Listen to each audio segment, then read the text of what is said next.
our land, glorious and free. Oh, Canada, we stand on guard for thee. Oh, Canada, we stand on guard for thee. Let the doors be open, que l'on ouvre les portes. Merci beaucoup.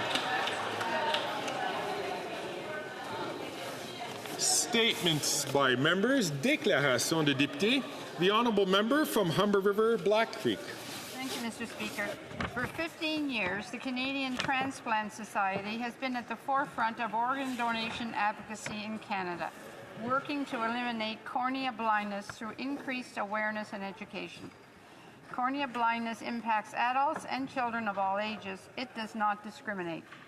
Currently, an estimated 15,000 Canadians will need cornea transplants in the near future, a number driven by our growing and aging population. The Canadian Transplant Society's goal is to reduce and eventually eliminate cornea blindness by encouraging more Canadians to register their eyes as part of their organ donation pledge. However, to reach their target, they need support and commitment to education and awareness. I introduced Bill C-284, establishing a national strategy for eye care to help stop blindness of Canadians.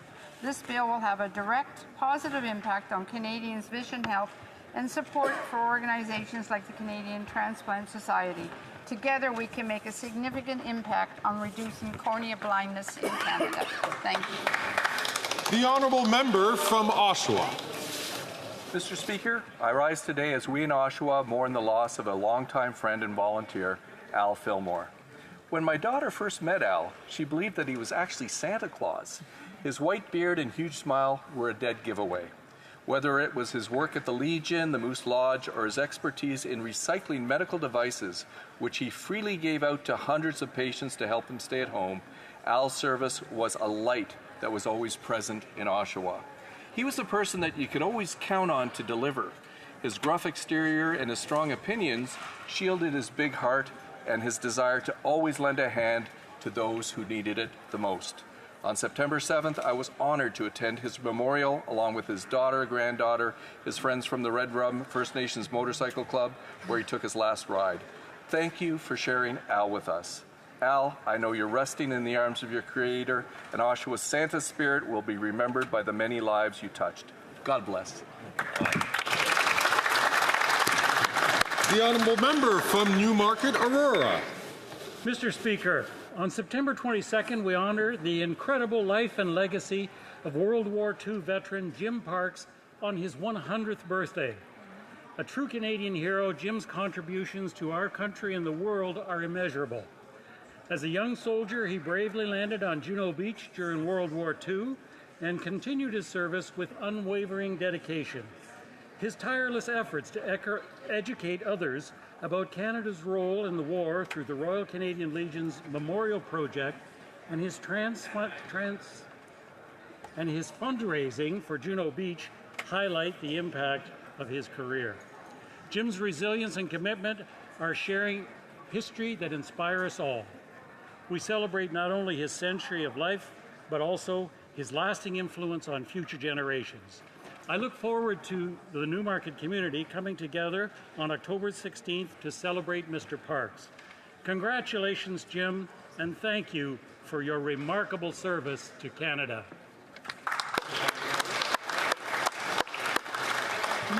The Honourable Member for Terrebonne. Mr. Speaker, today I'd like to pay tribute to an extraordinary organization in Terrebonne celebrating its 20th anniversary, Café de Rue Solidaire.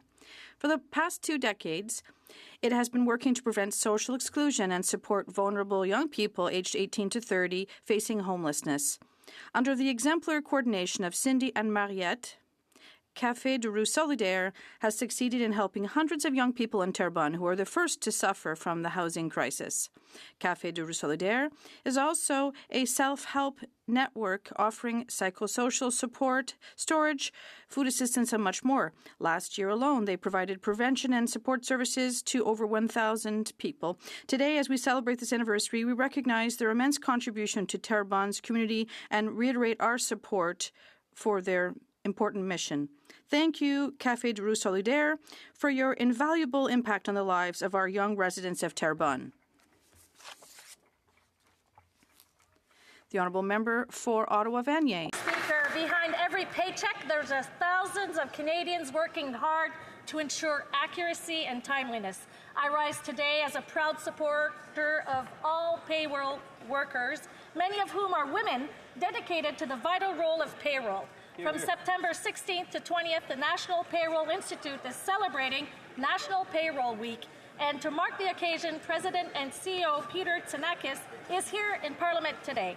Thank you to the hard-working Canadians handling payroll tasks, including the processing of withholding tax, essential to our taxation system, and the funding of public services. The work of these payroll experts contributes to the strength of our economy and the financial well-being of workers from coast to coast and enables our government to provide the support Canadians need. Congratulations to everyone involved in this important work, and thank you. The Honourable Member from Parry Sound, Muskoka. Well, September marks the end of another stunning summer in Parry Sound, Muskoka. But what is often referred to as the playground of the rich and famous is not the reality for too many of my neighbours, Mr. Speaker. We have master carpenters who build beautiful waterfront cottages but can't afford a home in the town they grew up in. We have resort staff who welcome guests from year over year from all over the world, but they're worried about how they're going to heat their home this winter. We have cooks who prepare these incredible meals, but at the end of the month they have to visit a food bank to feed their own family. These are the folks who call Parry Sound, Muskoka home, not just July and August, but all year. These are the honest, hardworking people who sent me to this place. And this summer I heard loud and clear from them that they want change. They need change. They need a government that will let them keep more of their hard-earned paycheck. They want a government that won't punish them for heating their homes and driving to work. They want a government where common sense is just simply common. Mr. Speaker, they are ready today for a Conservative government that will axe the tax, build the homes, fix the budget, and stop the crime.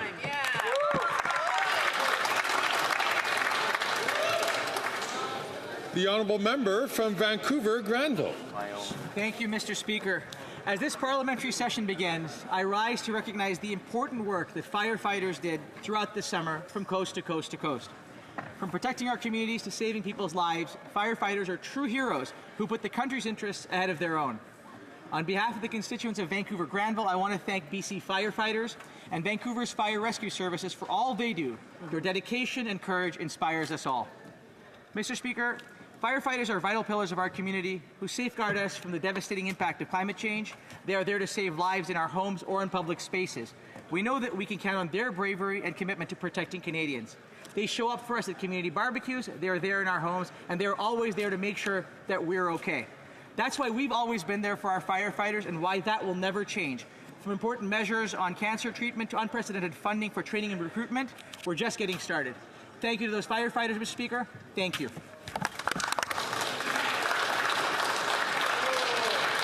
The Honourable Member from Markham Unionville. Thank you, Mr. Speaker.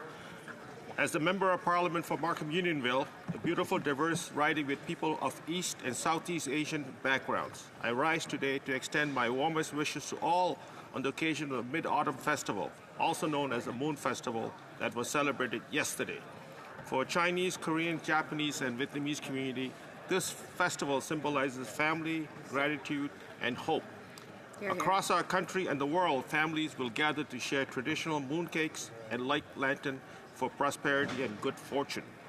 Every culture across the world has an itinerary of a harvest festival, whether it be Thanksgiving, Vaisakhi, the Mid-Autumn Festival, or Chuseok, among many others. These festivals demonstrate our unity and shared human desire to celebrate abundance that the harvest brings. To everyone celebrating in Markham Unionville and beyond, I wish you a happy Mid-Autumn Festival. Thank you, Mr. Speaker. The Honourable Member for Bellechaste, Les Eight Chemins La Vie. Mr. Speaker, what is the purpose of the Bloc Liberal Coalition? It's to keep the Liberals in power. Do people know that the Bloc has voted to save the Liberals nearly 200 times? Do they know that the Bloc voted for $500 billion in inflationary spending, which added 100,000 public servants, all with Quebecers' money? The Bloc must stop pretending to help Quebecers and support us in changing this government. The Bloc Liberal, well, because of them, for the past 9 years, we've had record spending, no balanced budgets, a debt that's doubled, and public services in disarray. The Bloc votes to waste Quebecers' money. The Bloc voted for the largest expansion of the federal government ever in this country. How did the Prime Minister convince the Bloc to support his most expensive, disastrous, and centralizing government in Canadian history? There's an alliance between these two that remains suspect. So the real question is, who does the Bloc serve, Mr. Speaker? The Liberals. The Honourable Member from Mississauga, Erin Mills.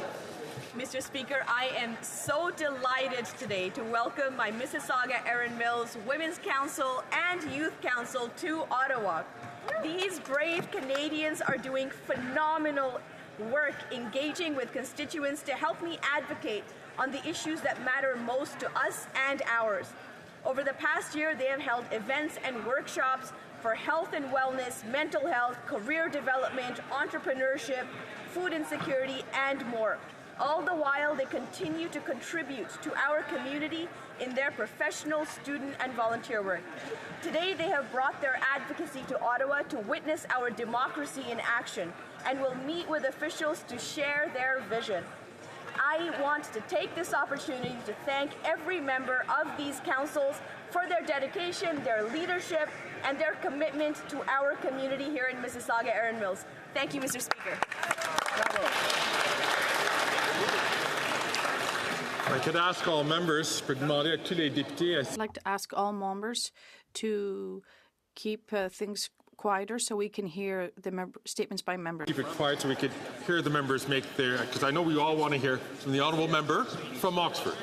After 9 years of the NDP Liberals, taxes up, cost up, crime up, and now time is up. Right. The NDP leader claimed he would be a voice of opposition, but for the past 2 years, he has sold out Canadians by supporting the Liberals who are hiking the tax on our food, doubling housing costs, and who have unleashed crime and chaos on our streets. Right. Following his media stunt, he refuses to state whether the NDP will vote to force a carbon tax election at the next opportunity.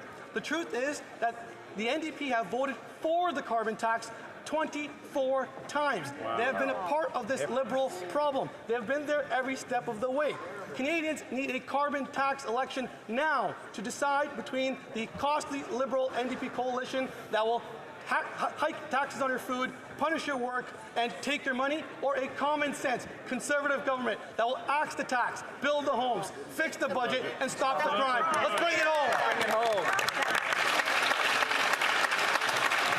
The Honourable Member from St. Albert, Edmonton. Speaker, after 9 years of the NDP Liberals, taxes up, costs up, crimes up, and time's up. Canadians are fed up with the corruption, self-dealings, and conflicts that define this rotten Liberal government. The latest example is the Prime Minister's decision to hire Carbon Tax Carney as his economic advisor, conveniently employing him through the Liberal Party to avoid conflict of interest disclosures. Every day, there are new questions about conflicts surrounding Carbon Tax Carney. Just yesterday, we learned that Carbon Tax Carney is negotiating with the very Liberal government he's supposed to be advising in funneling $10 billion taxpayer dollars to an investment fund owned by his company, Brookfield. This is an outrageous abuse. Enough of the Liberal corruption. Canadians deserve a carbon tax election, and they deserve one now.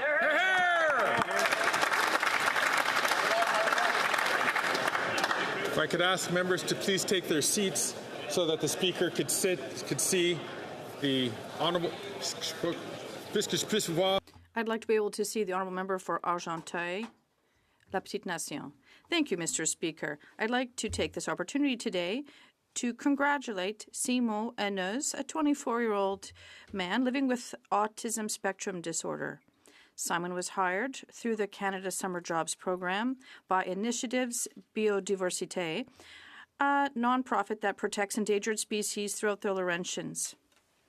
Recently, Simon took part in the rescue of a painted turtle that had been hit on Route 329 in my riding.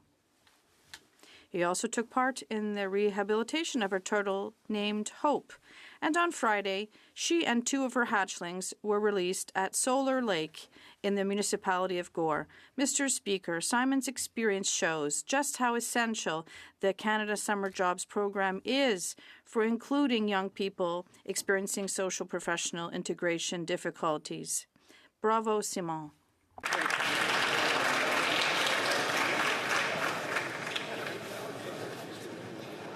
If I could ask again for all members' attention, because the honourable member from Nunavut is going to be speaking in her original language, and so you might want to install your earpieces to hear the honourable member from Nunavut. Mr. Speaker, not treating my trauma resulted in coping skills that harm me.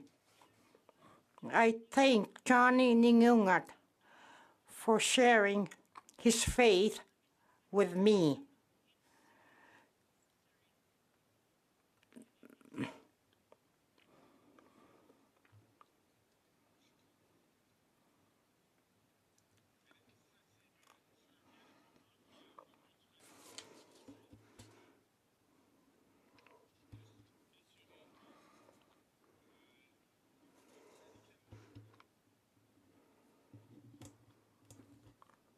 Nos interprètes, je devrais dire, est-ce qu'ils sont capables... Can the interpreters hear us now?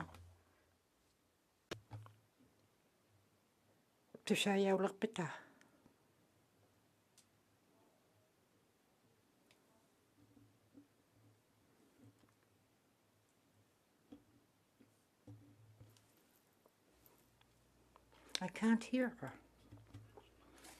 I thank Johnny Ningung.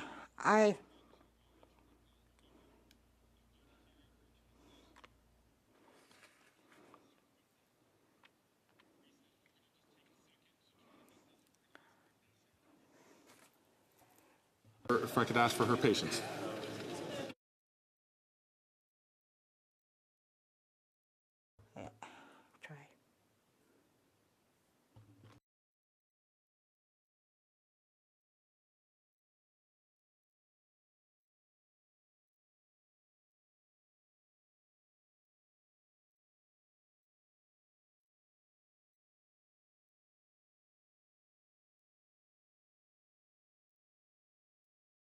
So if I could ask for all members' indulgence, we're going to ask the honourable member to start one more time.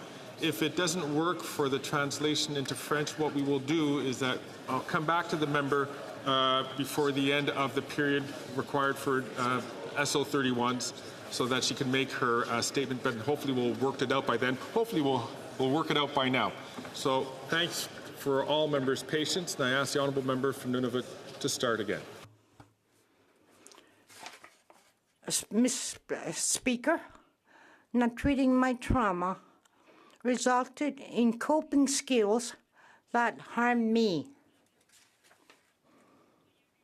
I wish to thank Johnny Ningyungat for sharing his faith with me. For people in recovery, I speak to you, and I hope that you keep strong in your journey. Robin, I love you. Lloyd, I love you. Your strength inspires me.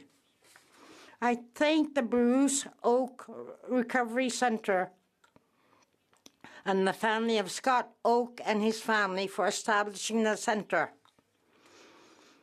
Relapse, I learned, has 3 stages. It affects the mental, emotional, and physical. I hope those in recovery and their loved ones learn to recognize these stages so you can avoid reaching physical relapse. Not only have your lives been saved, you are learning to love and live life in recovery. I hope more Nunavut mute seek help as my loved ones did. Thank you.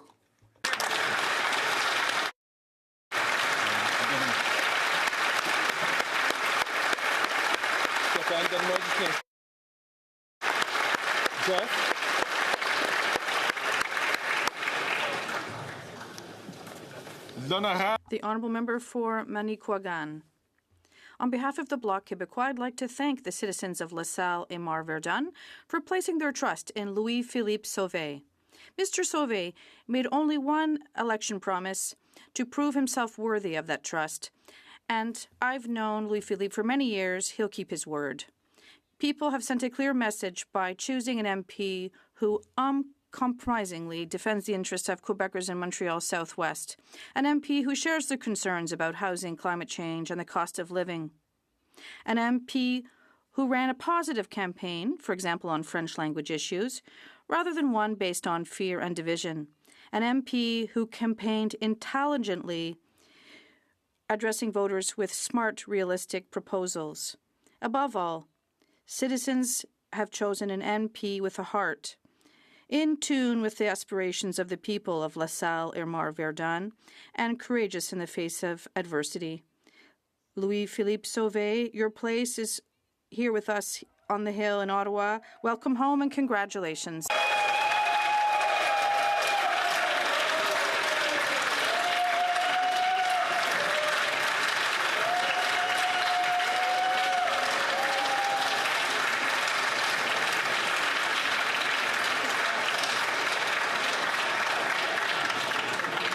The Honourable Member from Thornhill. Carbon Tax Carney is just 9 days into his role as de facto finance minister, and he's already cashing in on his conflicts of interest to enrich himself at taxpayers' expense. Yesterday, we learned that his firm is about to get a $10 billion sweetheart deal from his friends in the Liberal government to run his fund. You can't even make this up.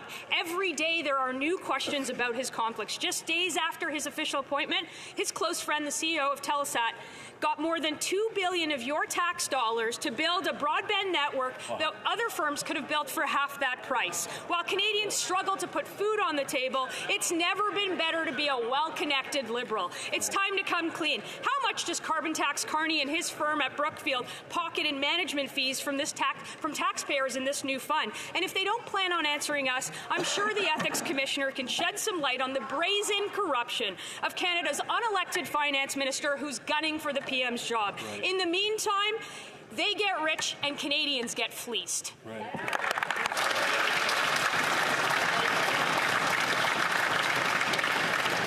The Honourable Member from Winnipeg South. Mr. Speaker, Phil Fontaine, one of the greatest Indigenous leaders in Canadian history, will be celebrating his 80th birthday. He rose from poverty and the cruelty of residential schools to challenge discrimination and colonialism at the highest levels of political and religious power. As National Chief, Phil Fontaine attained apologies from both our Parliament and the Vatican for their destructive treatment of Indigenous children, and played a key role in negotiating the Indian Residential School Settlement Agreement. Under his leadership, the Truth and Reconciliation Commission paved the way for a national dialogue on healing and justice. Fontaine helped to reshape how Canada confronts its past, promoting understanding, respect, and mutual recognition. His legacy will be the inspiration for a new generation to continue the reconciliation journey toward a fair and inclusive future for all Canadians. I invite this House to join me in honoring Phil Fontaine's lifetime of service and achievement. Thank you, Mr. Speaker.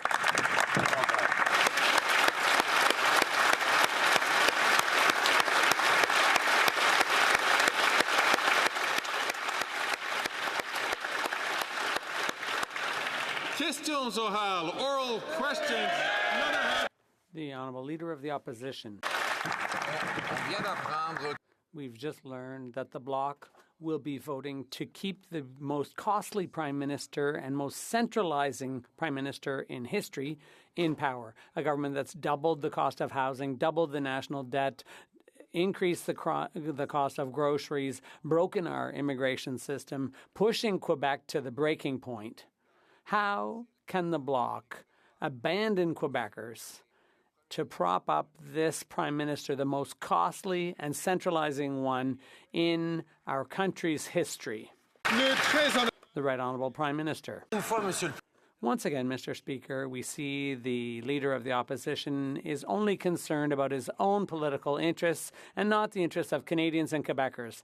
That's why we're going to keep investing in Canadians. We're going to be there for Quebecers with health care, dental care, more child care places, instead of proposing cuts and austerity, which we know the Conservative leader would impose on everyone. The Honourable Leader of the Opposition. Canadians' interest is in cutting taxes, building houses, fixing the budget, and stopping crime so that Quebecers can bring home bigger paychecks and pensions that will be enough to afford housing and food. That's after 9 years of the Liberal Bloc coalition. They've doubled the debt, doubled the cost of living, and broken our immigration system. Why is the Bloc propping up this expensive and centralizing government? The Honourable Prime Minister. Once again, we see the Conservative leader believes in slogans, but not in Canadians and Quebecers. He doesn't want to invest to help people with dental care. He doesn't want to be there to help our seniors, to help young people. He just wants to cut programs. He voted against our climate action, against checks that people need, but he wants nothing to do with that. He's obsessed with his own thirst for power. We're concerned about Quebecers and Canadians, and we're working for them. The Honourable Leader of the Opposition. The NDP leader sold out Canadians to sign onto a costly coalition that doubled the debt, doubled the housing costs, sent 2 million people to food banks and 1,800 tent encampments. He voted 24 times for the carbon tax.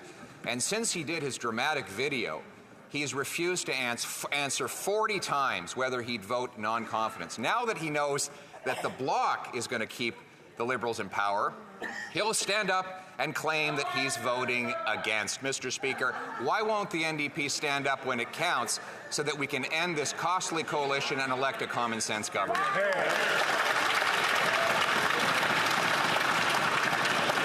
Before the Prime Minister takes a card, I'm going to ask the Honourable Member from New Westminster, Burnaby, please, to only take the microphone when his voice is recognized. The Right Honourable Prime Minister.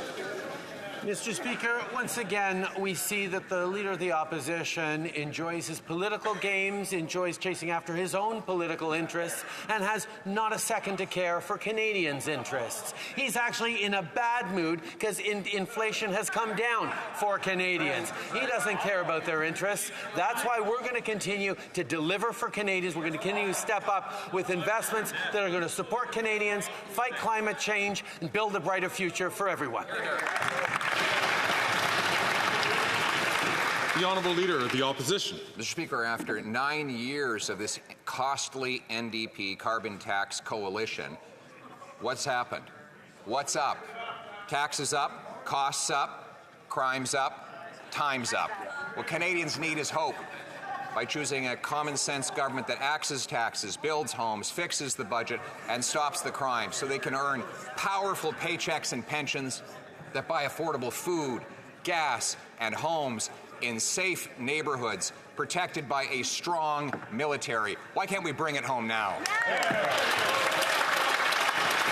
The Right Honourable Prime Minister. Mr. Speaker, that little performance shows just how much the Leader of the Opposition loves his slogans, but actually doesn't put forward any. I'm going to ask, as I'd ask a previous member before, to please not take the floor unless they're recognized. I'm going to ask all members, please, to allow the member to. I'll ask Right Honourable Prime Minister to start from the top.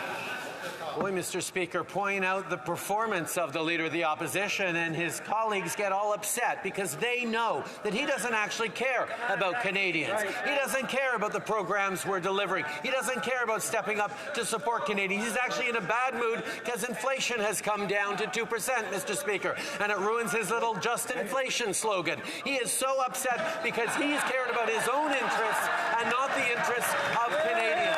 We're going to stay focused on the things that matter for people while he spins little rhymes and tosses out his slogans. We'll take this seriously like we always have.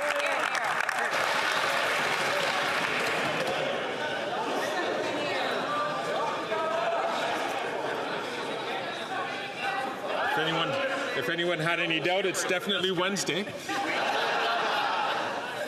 The Honourable Leader of the Opposition.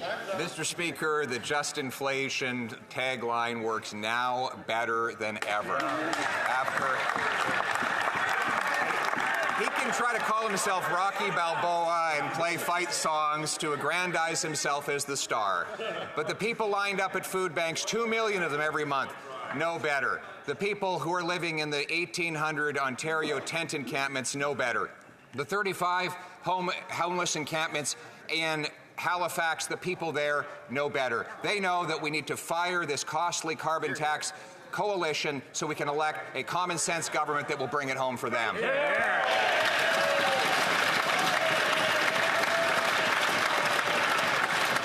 The Right Honourable Prime Minister. Speaker, he sure loves to declaim about vulnerable people and perform his empathetic supposed concern.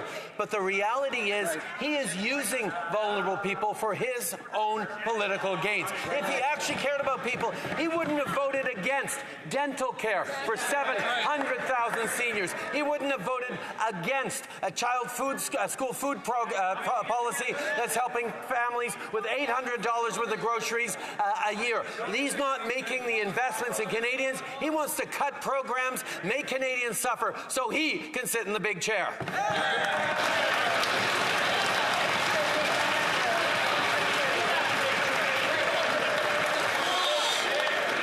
Alors. Order. Order.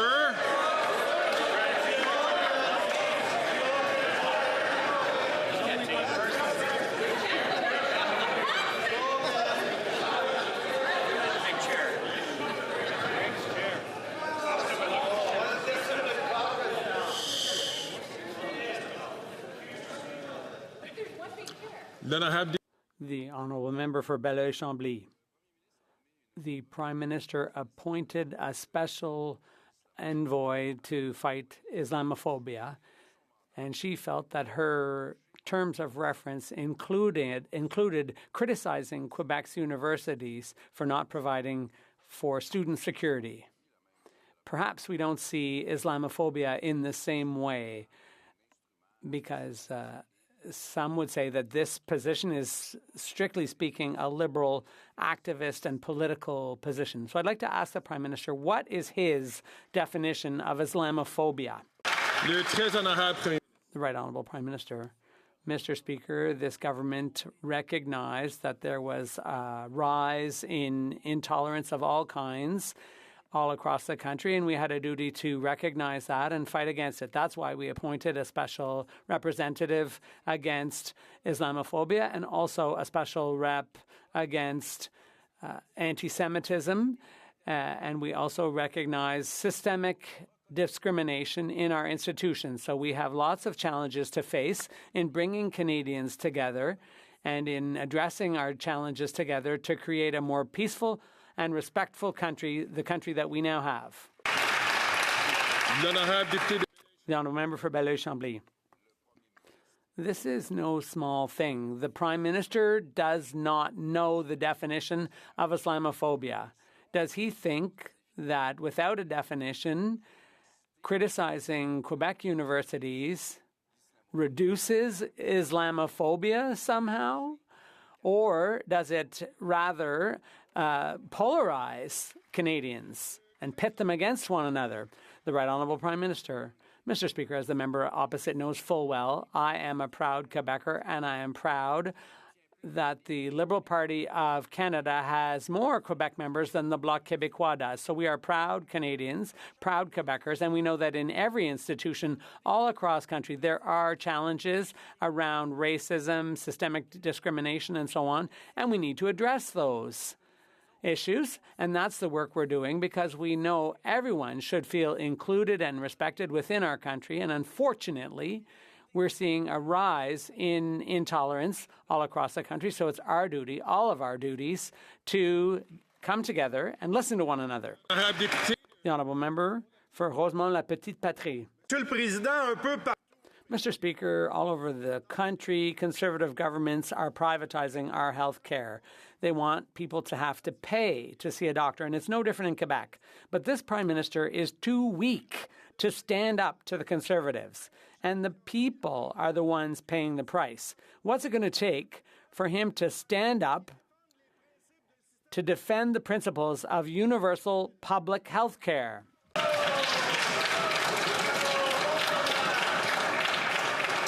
The Right Honourable Prime Minister. Mr. Speaker, we all know that the NDP is concerned about progressive values all across the country, but they can't deliver the goods. We were happy to work with them to deliver concrete things in healthcare, in childcare for Canadians, but unfortunately, they're the ones who decided to stop delivering the goods for Canadians. Progressive things are not always easy to accomplish, but we will continue fighting to do so. We will continue to defend our public health care system, and we will keep investing in the Canadian system. But unfortunately, the NDP can't say the same. The Honourable Member for Cowichan, Malahat, Langford. They are failing on health care and they are failing on groceries because 1 year ago today, the Liberals met with Canada's grocery CEOs and promised to stabilize prices. A year later, prices are still up. Grocery CEOs are still gouging families struggling to put food on the table. Meanwhile, the Conservatives remain silent on grocery greed, and they want to give even more taxpayer money to these CEOs. Canadians are fed up. They are working harder and falling further behind. Why does this Prime Minister keep caving to CEOs while Canadians pay the price? Hear, hear!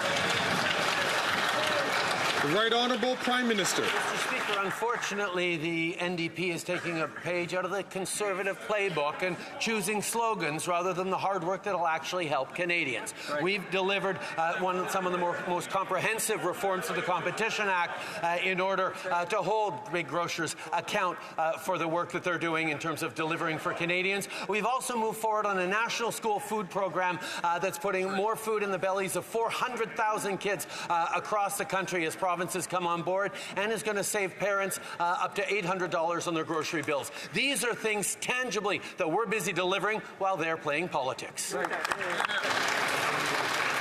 The Honourable Leader of the Opposition.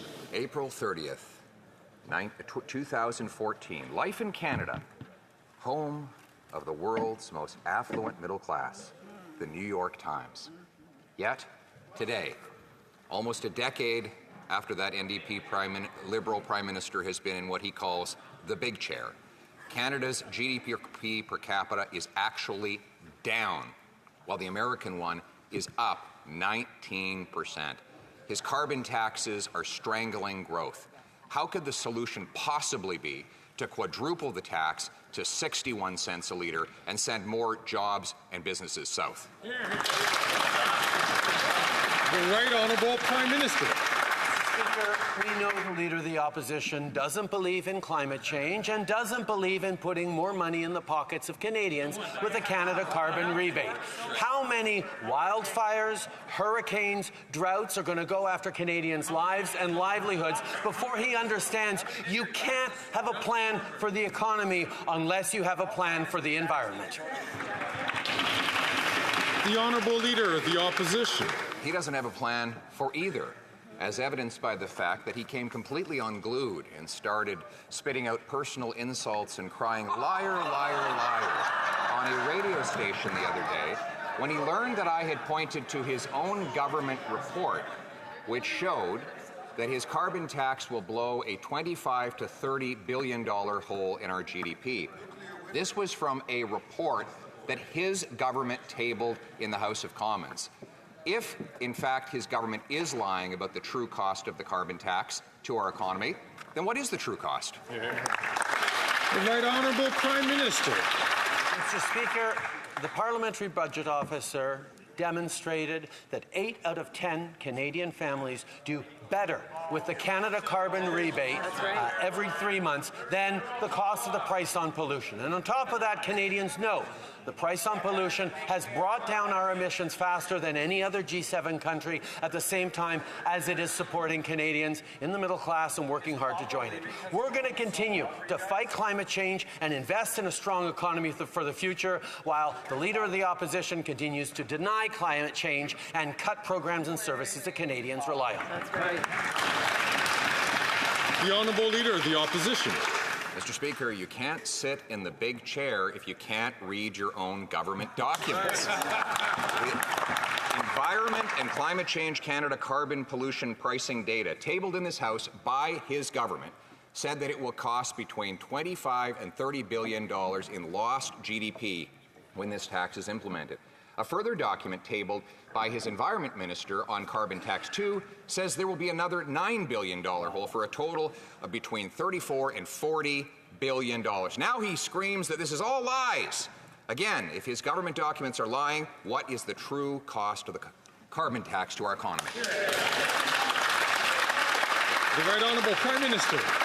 Speaker, every Canadian, except perhaps the Canadians in the Conservative Party of Canada, understand that the costs of inaction on climate change will be catastrophic, not just with wildfires, droughts, floods, hurricanes, but with lost economic opportunity, lost jobs, lost growth for Canadians as we solve the challenges of the 21st century. We are choosing to invest in a strong economy for the future. We're choosing to fight climate change and develop the solutions that the world's going to need to do that, while the Leader of the Opposition offers a do-nothing climate change plan that will cost Canadians billions. Hear, hear. The Honourable Leader of the Opposition. His carbon tax has not stopped a single flood, or single fire in this country. He's not stopped any natural disasters. What he has done is driven Canadians into poverty. Quadrupling the tax to 61 cents a litre will cause a nuclear winter for our economy.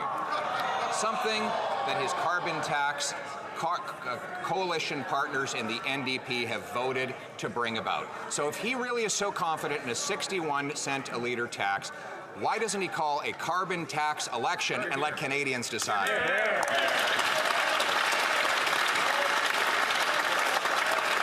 The Right Honourable Prime Minister. Speaker, the problem with the Leader of the Opposition is he believes in slogans. He just doesn't believe in climate change.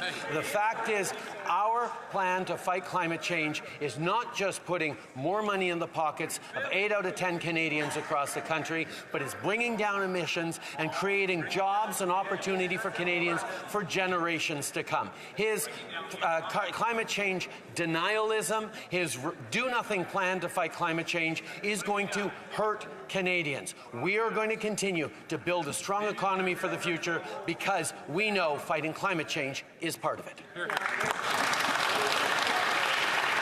The Honourable Leader of the Opposition. But he's not fighting climate change. He's driving production out of Canada to more polluting for foreign jurisdictions, rather than our common sense plan to green-light green projects that produce more energy around the world that displace emissions. That's a common sense approach. And he still won't answer the question, though, on the full cost of his 2 carbon taxes. I've cited government documents tabled in this House that say that it will total between $34 and $40 billion per year in lost GDP and jobs. If his government documents are wrong, then what is the true loss of GDP as a result of his 61 cent a litre carbon tax? The Right Honourable Prime Minister. Mr. Speaker, he talks about driving investment out of Canada. He must be remembering his own time as minister, because since 2016, Mr. Speaker, foreign direct investment is up 60% in this country. Last year, we were 3rd in the world after the U.S. and Brazil, which makes us #1 for foreign investment in the G20 per capita. The reality is, Mr. Speaker, We are continuing to show the world that they can have confidence in Canada and in Canadians. Why doesn't he have confidence in Canadians? Why won't he invest in Canada?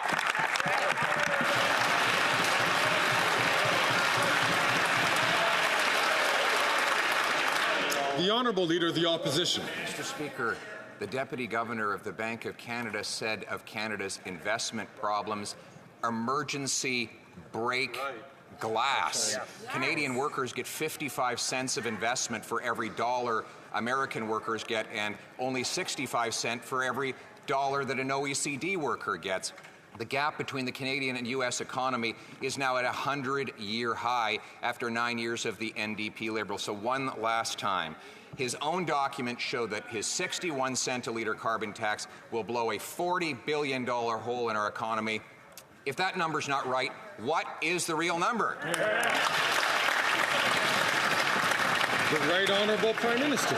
Mr. Speaker, once again we see that the Leader of the Opposition is frustrated that international economists, climate experts, academics all back our plan to both fight climate change and grow a strong economy, while he's stuck with late-night far-right conspiracy YouTube videos. The reality is, Mr. Speaker, we are delivering concretely to build a stronger future for Canadians, to fight climate change and to grow the economy, while he is hiding his head in the sand and refusing to admit even that climate change is real. The Honourable Member for Belleuil-Chambly. A unanimous motion by the Quebec Assembly that education comes under Quebec's exclusive jurisdiction and hiring professors should be based on merit and certainly not based on religion. They reiterate that hiring based on religion is not only discriminatory, but it goes against state secularism. And the National Assembly repeats its request to have the Special Envoy on Islamophobia fired.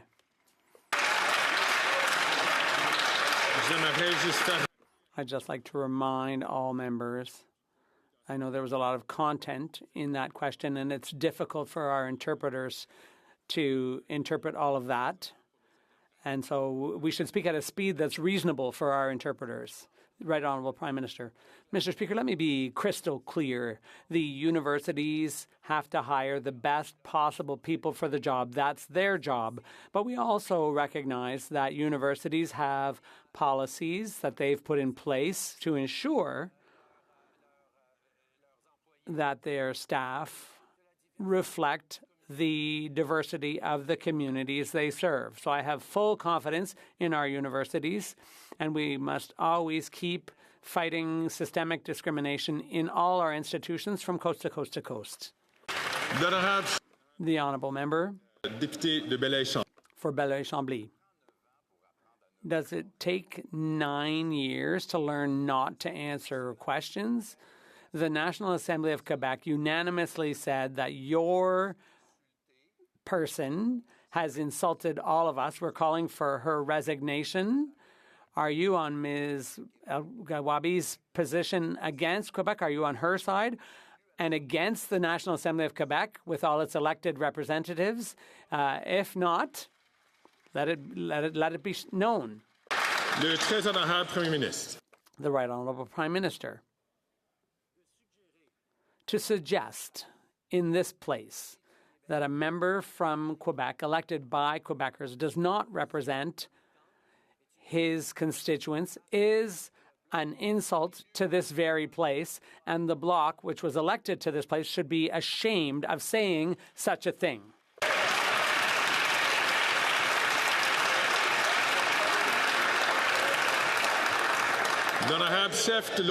The Honourable Leader of the Opposition. 2000 to 2014, Canadians attracted $30 to $100 billion more of American investment than the reverse. In the last 9 years of this NDP Liberal government, there have been $450 billion more Canadian dollars invested in the U.S. than the return. That's Canadian money building U.S. pipelines, U.S. mines, U.S. businesses paying American workers with Canadian money. That is the consequence of a high carbon tax and a high energy price that drives jobs away. When will the Prime Minister learn that his radical plan to hike the tax to 61 cents a litre will destroy our economy further? The Right Honourable Prime Minister. The problem with that argument, Mr. Speaker, is that the Leader of the Opposition doesn't understand that the International Monetary Fund and others have projected Canada to have stronger growth than the United States next year, despite the fact that we have a price on pollution, or perhaps because of the fact we have a price on pollution that is drawing in investment from around the world in the growing sectors of the economy to ensure good jobs in mining, in environmental research, in various industries, because we know the future is greener. The Honourable Leader of the Opposition. Our per capita GDP is smaller than it was 10 years ago, perhaps the first time since the Great Depression that has happened. He's had the worst economic growth since the Depression. The OECD says that Canada will have the worst economic growth this year and for the next 3 decades. Our economy has dropped more per capita since before COVID than any other G7 country. Insanity is doing the same thing over and over and expecting a different result. This Prime Minister wants to quadruple the carbon tax to 61 cents a litre, which will be an economic catastrophe for this country. The Right Honourable Prime Minister. Mr. Speaker, what that little performance just showed is that the Leader of the Opposition is using his brokenest argument around Canada to explain why he would cut dental programs, cut child care, step away from any climate action, withdraw support to draw in investment. That's his excuse. The problem with that argument, however, Mr. Speaker, is Canada actually has the strongest fiscal position of any of the world's advanced economies, and our choice is putting that strong fiscal position in service of investment in Canadians, in dental, in childcare, in pharma, in...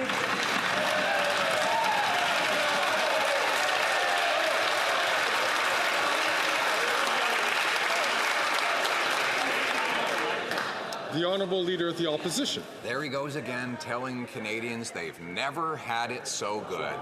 It's never been so good for those 2 million people lined up at food banks. For the 1 million people every month that go to food banks in Ontario, record-smashing increases in homelessness by his own admission, after he promised a food program that hasn't delivered a single meal, despite millions spent on bureaucracy. 1 in 4 kids line up at food banks. And now, the worst. He proposes to quadruple the carbon taxes on heat, housing, fuel, and food. How much, and how much will that take from our GDP? The Right Honourable Prime Minister. Mr. Speaker, the problem that he will not the problem he has is that he cannot admit that the price on pollution puts more money back in the pockets of middle-class Canadians and those working hard to join it. He continues to spew the line that Canada is broken, and whenever I point out that we have a strong fiscal balance sheet that we should be putting in service of programs and supports for Canadians, he says, no, we need cuts. That is not the path forward for Canada, and that's the choice Canadians get to make. Do we go with austerity and cuts to programs, or do we invest in Canadians and their future?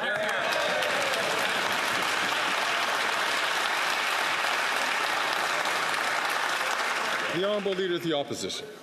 Canadians who can't eat, heat, or house themselves are living in austerity now. And as to his false PMO talking point about 8 out of 10 Canadians being better off, it conveniently excludes the $25 billion per year in economic costs that his own government admits that the carbon tax imposes on Canadians. And that's why 6 in 10 Canadian families and 100% of the middle class are worse off with his carbon tax. So his documents show Canadians are worse off. If he doesn't have confidence in his own government documents, how can this House have confidence in his government?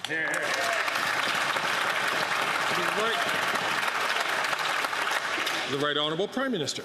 Millions of Canadians across the country have received the Canada Carbon Rebate checks that puts more money in their pockets every 3 months than it costs them on average on the price on pollution. That allows us not only to fight climate change and boost our economy in strong ways that create the innovative solutions that the world is going to increasingly rely on, but it helps Canadians with affordability at a challenging time. He would eliminate those Canada Carbon Rebate checks and put forward no plan to fight climate change. That's not how you build the future for Canada. The Honourable Member from Winnipeg Centre. Mr. Speaker, under the Liberals, housing prices in Winnipeg are out of control. The average rent for a one-bedroom suite in Winnipeg increased over 22% since last year, the largest jump in the country. Corporate landlords are buying up affordable housing and jacking up rents because they know they have support of both the Liberals and the Conservatives. Well, I can tell you one thing, Mr. Speaker, they are not the answer to our housing crisis. So my question to the Prime Minister, why is he allowing corporate landlords to price people out of their homes? Hear, hear, hear. The Right Honourable Prime Minister. Mr. Speaker, I very much look forward to working with the NDP Premier of Manitoba on Renters' Bill of Rights. We just presented a number of measures that will directly help renters, like ensuring that rent is counted towards calculation of credit scores so people can get a mortgage, by protecting renters from landlords. We recognize, as I'm sure do the NDP, that that is largely a provincial jurisdiction, but I'm very glad to hear that the Premier of NDP, the NDP Premier of Manitoba will be stepping up to work with the federal government on delivering for Canadians in Manitoba and indeed right across the country. The Honourable Member from Edmonton-Griesbach. What is in provincial jurisdiction is what's happening in Edmonton-Griesbach, where the federal government is set to bulldoze hundreds of homes in my community so that developers get rich. These homes are on public land and are some of the last affordable units in my city due to decades of Liberal and Conservative cuts. Families like Kim's, a single mom raising a child with a family with a member with a disability, is scared she will be homeless. Will the Prime Minister stop the dem evictions, stop selling off land to rich developers, and build the homes that people can actually afford? The Right Honourable Prime Minister. Mr. Speaker, our government put forward one of the most ambitious investments in housing that this country has ever seen. And we are happy to work hand in hand with the NDP to make sure that public lands get used for affordable housing, that we're doing everything we can to push back against provinces that are attacking public affordability of homes. We would very much like to continue working with the NDP on this matter. They're choosing to play politics with the Conservatives and put politics first. We're going to continue to work to make sure that his residents in Edmonton-Griesbach and indeed right across the country get better affordability, better homes, because that's what this federal government is focused on, not politics. The Honourable Member from Kingston and the Islands. Mr. Speaker, earlier this month, the U.S. Department of Justice revealed that Russia is funneling money to conservative media figures to push their far-right propaganda. This is a clear threat to our democracy and Canada's national security. And yet, I'm going to ask the Honourable Member to please take a seat. I would ask...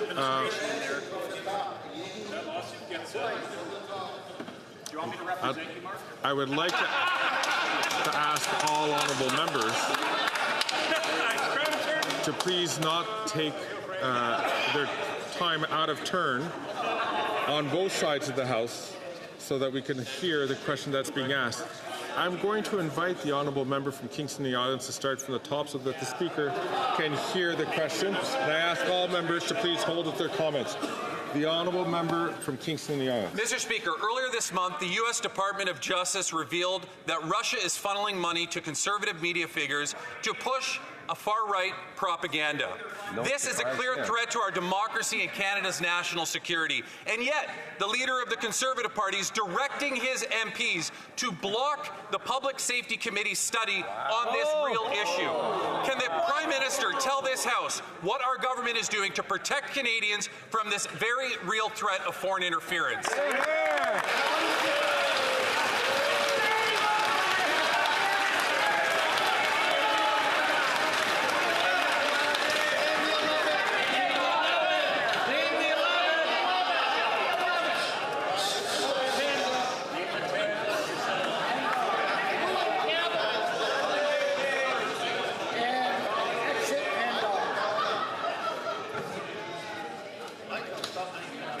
The Right Honourable Prime Minister. Mr. Speaker, I thank the honourable member for Kingston and the Islands for his advocacy on this unbelievably important issue. It's extremely alarming that Russia is pushing its propaganda in our democracy, but even more appalling that they are using far-right Canadian conservative influencers to divide Canadians. We must all stand against this. I call on all parties, including the Conservative Party of Canada, to stand up and investigate these allegations and follow up on it. Let it get through committee.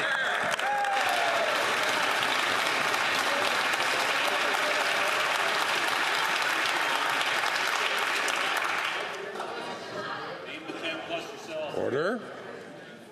The Honourable Leader of the Opposition. Under 9 years of this NDP Liberal Prime Minister, housing costs have doubled.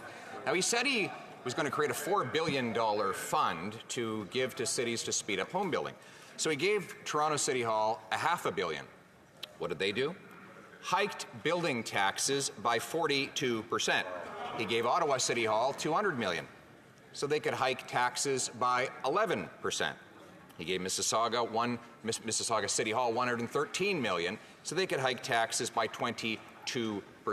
Why does he keep funding bloated local government gatekeepers that block housing rather than building the homes? The Right Honourable Prime Minister. Mr. Speaker, let us not take any lessons from that failed Harper housing minister who didn't get anything built while he was on the job. We're going to continue to do what he didn't, which is working with cities, working with provinces and territories, working with nonprofits to get homes built. That's right. The Honourable Leader of the Opposition. They're not being built. In fact, housing construction is down, way down. And he should take lessons from everyone because he has the worst housing inflation in Canadian history and by far the worst housing inflation in the G7 after 9 years in power. And now he's bloating up the same bureaucracies that have given us the slowest building permits in the G7. Why won't he follow my common sense plan to link federal dollars to housing completions to incentivize local governments to speed up permits, free up land, and actually cut building taxes? The Right Honourable Prime Minister. Mr. Speaker, the Leader of the Opposition's so-called housing plan was universally panned by experts, which is why it failed in this House of Commons. The reality is, Mr. Speaker, we have been working with premiers, working with municipalities, working with nonprofits to turn the ship around that he neglected when he was so-called housing minister. The reality is we are delivering for Canadians. We have a lot more work to do, and his slogans and divisive attacks aren't going to get any homes built for anyone. The Honourable Leader of the Opposition. Mr. Speaker, when I was housing minister, the average home price was $450,000. The rent was $950 for a one-bedroom, $1,100 for a two-bedroom. It's now doubled to over $2,000. And we built almost 200,000 homes at those rock-bottom low prices. So now, fast forward a decade, 28% of Canadians tell a RE/MAX survey they're considering leaving the country because of housing inflation doubling under this Prime Minister. So why doesn't he get his gatekeepers out of the way and follow my common sense plan to build the homes? The The Right Honourable Prime Minister. Mr. Speaker, like in so many of his plan consists entirely of slogans and personal attacks on me, on mayors, on Canadians who are working to get things done.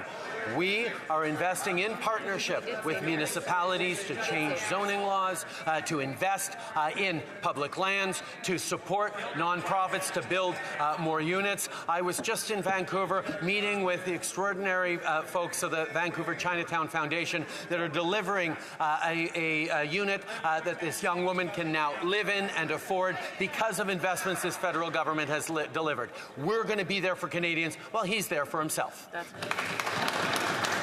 The Honourable Leader of the Opposition. La semaine dernière.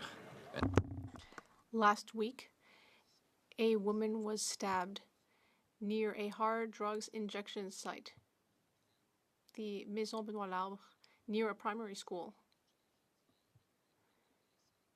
This tragedy could have been avoided if the Prime Minister had accepted what I asked around 3 months ago. I asked for hard drug injection sites to be closed and for money to be invested in drug treatment. Will the Prime Minister finally close down this hard drug injection site, which is right near a school? The Right Honourable Prime Minister. Mr. Speaker, all Canadians deserve to live in safe communities, and that is a responsibility we take seriously. But part of taking a challenge like this seriously is listening to experts and listening to people working on the front lines of the opioid and toxic drug crisis in order to help people to get through these difficult times. Yes, we need to invest in help for these people. We also need to invest in ways to protect Canadians. We will base what we do on science and evidence, not on ideology and politics. The Honourable Member for Belleuil-Chambly. Mr. Speaker, I would like the Prime Minister to tell me from what date to what date he was part of the National Assembly of Quebec. I don't seem to recall it, but if all of the parties here want to fight Islamophobia and polarization, they should consider adopting legislation tabled by the Bloc Québécois, which would put an end to the religious grounds for hate speech. Will the Prime Minister accept that before it's too late for him? The Right Honourable Prime Minister. Mr. Speaker, the leader of the Bloc Québécois keeps insisting on this. But he has just said very clearly that federal MPs from Quebec have less legitimacy than members in the National Assembly of Quebec. Well, I might really ask myself, hell, what is the Bloc Québécois doing here if they have so little legitimacy? I would like to invite the Prime Minister to withdraw this unparliamentary language. I'm sure he can use other words to express his point. He has 10 seconds left. Mr. Speaker, I'm being very clear. We are here to defend Quebec's interests in Ottawa at the federal level. I don't know what my colleague is even doing here if he doesn't think he has legitimacy to speak for Quebec.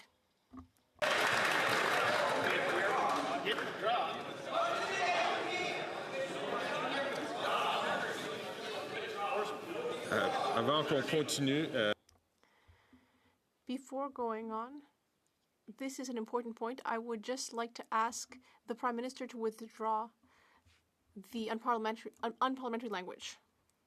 And the Right Honourable Prime Minister said, I withdraw the word. The Honourable Member for Belleuil-Chambly.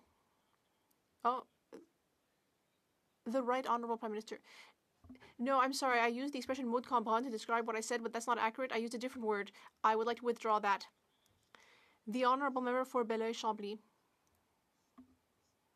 Well, perhaps I was not clear, or perhaps Mr. Trudeau... No, I'm sorry. Yes, I know that the Honourable Member for Belleuil-Chambly is a very experienced member. Of course, he made a mistake. I would invite him to start over again and to respect the rules of this place. Yes, I withdraw that vulgar language. Monsieur le Président, le Premier ministre est la preuve. Mr. Speaker, the Prime Minister is living proof that we need to do more to protect French because he didn't understand what I said. I would like Parliament to adopt legislation that would put an end to religious exemptions. He is a Quebec MP here in Ottawa. He should pay attention to the fact that this is what Quebec wants. Le très honorable Premier ministre. The Right Honourable Prime Minister. Mr. Speaker, in our federal system, the reality is that we have Quebec MPs elected to represent Quebec, and they do that in Quebec in the National Assembly, but they can also represent Quebec in Ottawa and represent other Canadians as well. As a proud Quebecer, I will continue to do my job to protect my constituents in Papineau, and I will also be there to pay close attention to the well-being of the entire country. Honorable chef de l'opposition. Quote, children are not able to buy alcohol. They're not able to buy marijuana or cigarettes, but they can have access to crack pipes and kits to be able to do so-called safe injection. It's just wrong. These are the words of the stepfather of Brianna McDonald, the 13-year-old girl who lost her life to a drug overdose in Abbotsford after she was denied treatment but offered drug paraphernalia by the authorities. When will the Prime Minister end this radical agenda, close the drug dens, defund unsafe supply, and treat addiction to bring our loved ones home drug-free? The Right Honourable Prime Minister. Mr. Speaker, tragedies like that are unthinkable, and we need to do everything we can as orders of government to bring them to an end, to protect kids, to protect communities, to protect vulnerable people. That's why we work hand in hand with local authorities, with provincial authorities on the plans that will suit them, that will keep communities safe. We know there's not one-size-fits-all solution. We know that ideology isn't the answer. Only the application of science, of compassion, of investments that will help people through this terrible epidemic. The Honourable Leader of the Opposition. Mr. Speaker, this young girl's family begged hospital treatment for their vulnerable teenager. Instead, she was given drug paraphernalia.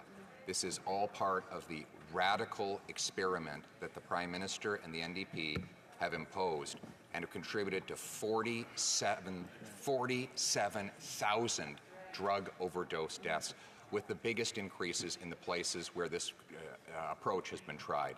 Alberta has reduced overdoses by 50% with treatment. Why won't he follow the science and back the plans that work? The Right Honourable Prime Minister. For anyone puzzled by the link or the not link to federal jurisdiction in that question, that was an ad in support of John Rustad, the BC Conservative leader who's about to be in a campaign, the leader of the opposition continues to focus on ideology while we roll up our sleeves, work with partners on delivering solutions for Canadians. We need to lead with compassion and science, and that is what we will always do. The Honourable Leader of the Opposition. Mr. Speaker, it is federal because this federal Prime Minister has offered a criminal code and Controlled Drugs and Substances Act exemption to allow the drug dens to go ahead, and he has spent hundreds of millions of dollars on tax-funded, unsafe supply that is killing our people and addicting our kids. It's just like on car theft, where he's brought in catch and release and house arrest for career car thieves. Today, he has a chance to reverse himself and vote for Common Sense Bill C-379 to bring in mandatory jail time for career car thieves. Will he do the right thing? The Right Honourable Prime Minister.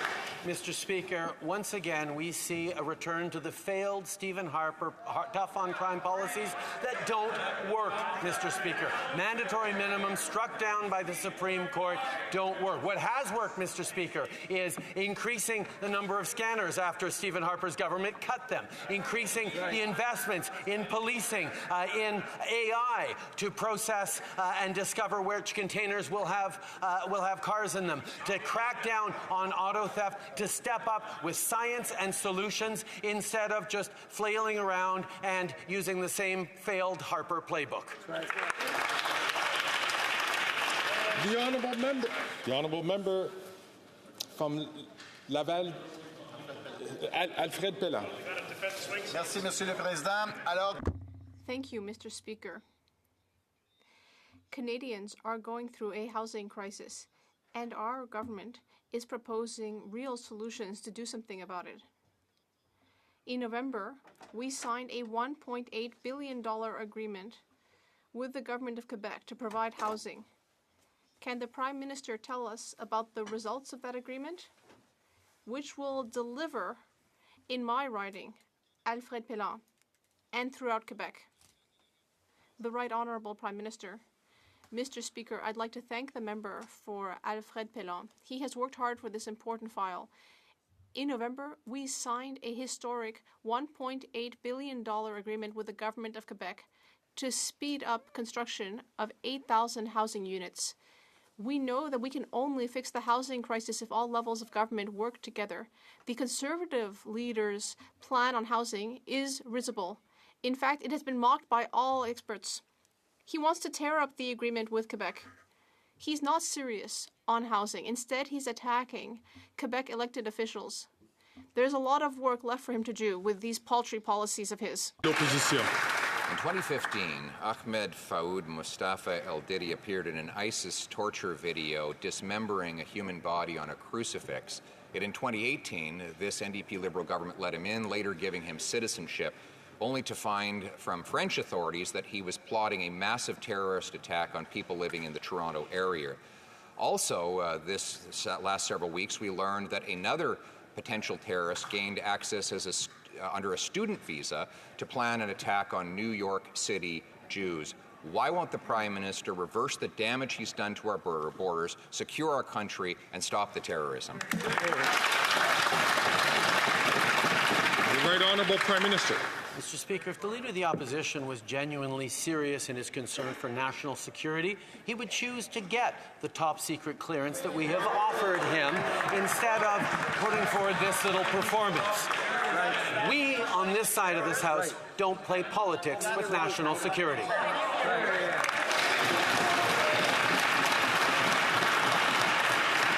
The Honourable Leader of the Opposition. Mr. Speaker, Carbon Tax Carney is already getting his way. Only days after he took on the unofficial and unelected role as finance minister, we learned that the company that he chairs is now seeking $10 billion federal Canadian tax dollars, money to control Canadians' pensions. So he's gone from Carbon Tax Carney to Conflict of Interest Carney, and now Coincidence Carney. Will the Prime Minister cut loose Carbon Tax Carney and call a carbon tax election so Canadians can choose their future? The Right Honourable Prime Minister. Hard pivot away from his security clearance, Mr. Speaker. The reality is, Mr. Speaker, he is jealous that top-notch economists and world-renowned experts back our plan to fight climate change and grow the economy, but he's stuck with late-night far-right conspiracy videos on YouTube.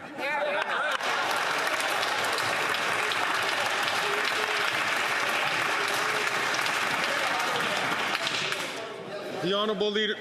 Mr. Speaker. The Honourable Leader of the Opposition. Carbon Tax Carney has nothing to hide. Then he would simply sign up and have an ethics clearance and an ethics committee review. We've tried to bring him to the ethics committee, mais le Bloc québécois a travaillé avec les libéraux pour The Bloc québécois worked with the Liberals to stop that. Follow the conflict of interest law, but the Prime Minister refuses to swear him in as a public servant. So, if there is no conflict of interest, why won't Carbon Tax Carney do a full job as a public servant that can be scrutinized by our Ethics Commission rather than fleecing Canadians. The Right Honourable Prime Minister. So get this, Mr. Speaker. He's really cheesed that we didn't hire him for the government payroll. That Mark Carney has chosen to step up to fight with the Liberal Party against the reckless and dangerous economic plans of the Conservative Party should be an example to all Canadians. People across the country are beginning to see how ridiculous and dangerous the ideas that the Leader of the Opposition are putting forward and are stepping up to roll up their sleeves and fight back against that brokenest, austere vision of not helping Canadians, of hurting Canadians, of going back to a time where Canadians didn't have the bright future.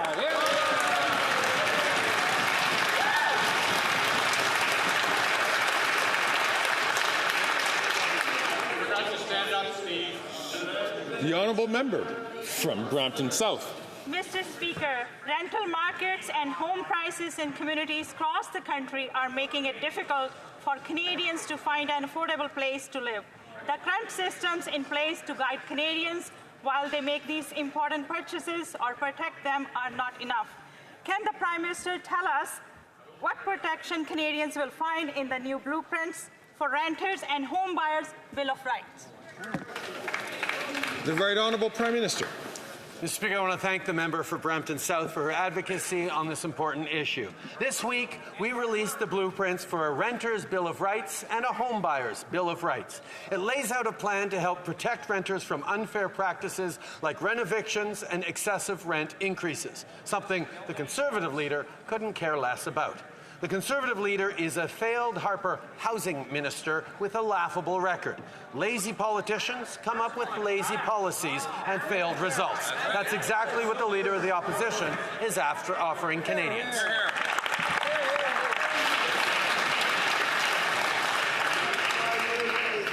The Honourable Member from Edmonton Strathcona.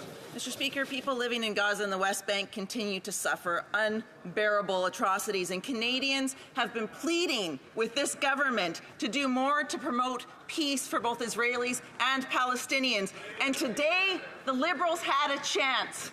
Today, they had a chance, and yet they failed to support a UN vote that demanded that Israel end its unlawful occupation of Palestinian territories. Once again, they're choosing whose human rights matter. Why are the Liberals refusing to uphold international law and protect the lives of Palestinians? Hear, hear, hear. The Right Honourable Prime Minister. Speaker, there has been too much suffering, from Hamas's horrific attacks on October 7th to the heartbreaking catastrophe in Gaza. It has to end. We call for an immediate ceasefire, the release of all hostages, an urgent increase in humanitarian assistance in Gaza, and for Palestinian civilians to be protected. We need to return to a path to peace based on a two-state solution where Israelis and Palestinians can live side by side in peace and security. The Honourable Member from Kitchener Centre. Mr. Speaker, it's been over a decade since my community was promised two-way, all-day GO train service from Kitchener to Toronto. Yet we still don't even have a timeline for completion. Folks in my community are stuck on overcrowded buses that are getting worse and worse each year. The federal government has already committed 40% of the project costs. That's over $750 million. Will the Prime Minister join me and local community leaders in calling for accountability from Premier Ford and to push for a timeline for project completion? The Right Honourable Prime Minister. I thank the member for his question.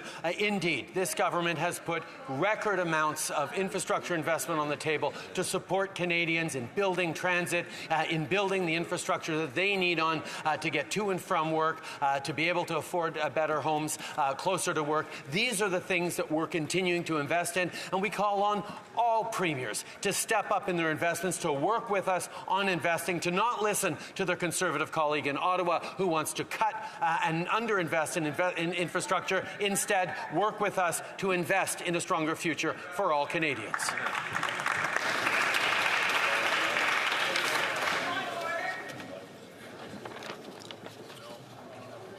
The honourable member from Sherwood Park. Thank you, Mr. Speaker. This Liberal government chose to fund a Russian propaganda film, and if you seek it, you may find unanimous consent to table an article which is... I do not hear unanimous consent for the request. That's okay. On a point of order, I see that the honourable member from Sandwich Gulf Islands is rising. Mr. Speaker, I rise with some trepidation based on comments made in question period. I've been diving through the standing orders to see on what order I find has been offended. I think you might find it in Standing Order 11, Sub 2 on order and decorum. Of course, Standing Order 16 protects members of Parliament and royal family and other parts of the Government of Canada from disrespectful and well, the commentary there. But I find it worrying that we may be setting a pattern of being able to abuse with offensive nicknames people who are respected Canadians, Canadian citizens who have not been elected.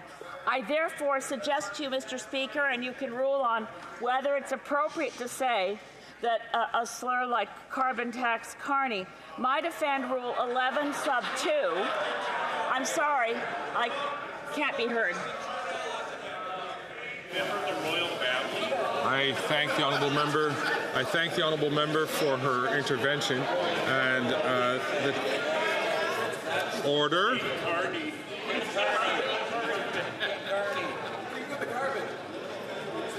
I appreciate the honourable members raising this point of order. The chair will take a look back at that points that she raised in the particular subsections, and we'll come back if it is necessary to do so. Colleagues, following discussions among representatives of all parties in the House, I understand there is an agreement to observe a moment of silence in memory of Cathy Merrick, Grand Chief of the Assembly of Manitoba Chiefs. À la suite des discussions entre Following discussions among representatives of all parties in the House, I understand there's an agreement to observe a moment of silence in memory of Cathy Merrick, Grand Chief of the Assembly of Manitoba Chiefs. I now invite honourable members to rise.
I thank all honourable members.